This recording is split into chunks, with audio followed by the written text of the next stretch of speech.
आधारित त्यहाँ होला के होला विचारधारा आधारित राजनीतिलाई केन्द्रमा राख्नु, जनतासँग जोडिनु, उनीहरूको हक हितका निम्ति सङ्घर्ष गर्नु, यो सब हाम्रो कर्तव्य। वामपन्थी र लोकतान्त्रिक शक्तिहरूको सहकार्यलाई महत्त्व दिनु, यसलाई अलिकति स्पष्ट पार्नुपर्ने थियो कि भन्ने मलाई लागेको।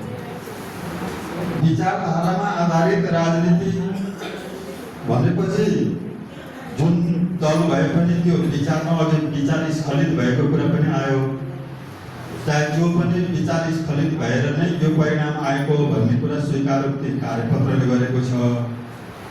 हामीले पपुलिजमको कुरा गरे पनि, एल्गोरिदमको कुरा गरे पनि हामी दोषमुक्त छैनौँ भन्ने कुरा म पनि त्यसलाई स्वीकार्छु। तर कति दोष दिने भन्ने कुरा त्यो कुरा फरक कुरा हो। यहाँको यसलाई भनेको अलिकति विचारधारामा आधारित राजनीति केन्द्रमा राख्नु भन्ने एउटा छ।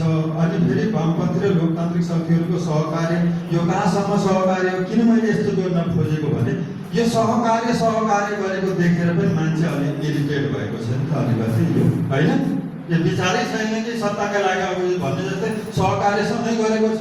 अनि त्यो सहकार्यलाई अहिले चाहिँ नगर्ने भनेर यो काङ्ग्रेसको नयाँ यो गगन पक्ष आएपछि अनि भएको छ।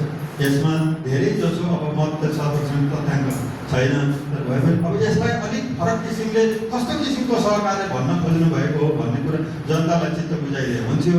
फेरि अमात्यले फेरि त्यसरी नै गठबन्धनलाई भन्न खोजेको हो कि भन्ने अर्थ लियो भने अलिकति फरक हुन्छ कि भन्ने जस्तो लाग्छ। र अन्त्यमा नेपालमा उहाँले भने जस्तै प्राथमिक कालदेखि धर्म र कर्म गुरुङले गर्यो, छकपरे बाहुन लालले लिएर दार्जिलिङमा कहाँ जात कहाँ छ भनेर दिउँसो लाललिन बालेर खोजे। त्यहाँभन्दा राज्यप्रतिको सरकारप्रतिको व्यङ्ग्य के हुन्छ? त्यस कारणले आज हामी जति सचेत छौँ त्यहाँभन्दा अगाडि नै हाम्रो सन्त परम्परा चाहिँ त्यति अगाडि रहेछ। त्यसैसँग योग मायाहरू